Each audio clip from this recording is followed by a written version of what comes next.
So to be a part of a family business, the first thing that comes to mind to me is privilege. The business model that Jerry Weinberg started, my dad, initially 29 years ago, has changed multiple times over 29 years. And so the nice thing about Sandler is that we don't have to be locked in to one business model. We're in the middle of changing it again. But how nice is that? To be able to have multiple models and tweak as you go to make sure that whatever you're designing is the best fit for where you are today. There's no better role models to surround yourself with than this network.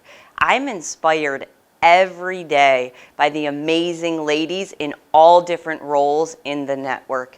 And as women, we have a tendency to put kind of other people's needs ahead of ourselves or take it upon ourselves to wear a lot of hats. And so as a mother, as a wife, as a business owner, it's a lot to manage. And one of the things that I love about this business is I've been able to create that balance because I got to design the business that works for me. So it's gonna be harder than you think. That's the first advice, is we're used to having success in a different environment, and everyone in Sandler has a different path to get here. But here's the bonus, is that you don't have to do it alone. There are hundreds of people in this network that will help you. You just have to reach out and ask. I have never in my life seen so much support and collaboration between people. And that's the power of this network.